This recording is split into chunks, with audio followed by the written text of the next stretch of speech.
Cette jolie mariée est morte tout juste 2 jours après son mariage.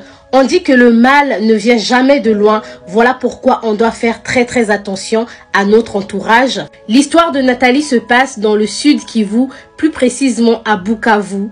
Elle s'est mariée le samedi 16 décembre 2023 et avant de quitter l'église, tout allait bien. Elle quitte l'église pour se rendre à sa séance photo, mais aux environs de 17 h, son état de santé a changé. Elle a commencé à dire qu'elle a très mal au ventre. Elle a ensuite demandé qu'on lui donne un peu d'eau fraîche en pensant que ça allait soulager sa douleur. Malheureusement, sa santé continuait à se dégrader. On peut lire sur cette vidéo que Nathalie était déjà faible.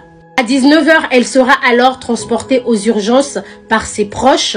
Arrivée à l'hôpital, les médecins ont tout de suite diagnostiqué un poison et on leur a prescrit une ordonnance pour aller acheter l'antidote. Nathalie a pris les médicaments et le lendemain matin, donc le dimanche, elle se sentait beaucoup mieux. Elle a même dit qu'elle était prête à rentrer chez elle. Ils attendaient alors la confirmation du médecin pour quitter l'hôpital et le médecin a dit qu'il pouvait quitter l'hôpital à 18 h, mais malheureusement à 17 h, son état s'est aggravé. En voyant son état s'aggraver, sa famille n'avait plus le choix que de prier Dieu pour qu'elle soit sauvée, mais lundi à 2 h du matin, Nathalie a rendu l'âme. Nathalie est partie et a laissé toute sa famille dans la tristesse.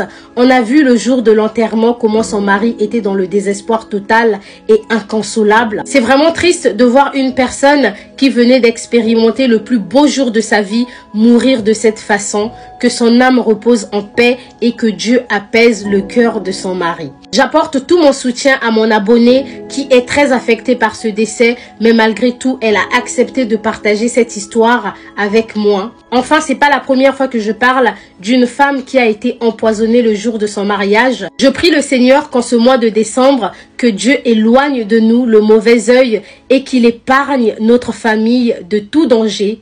Sur ce, prenez soin de vous et surtout faites attention à vous.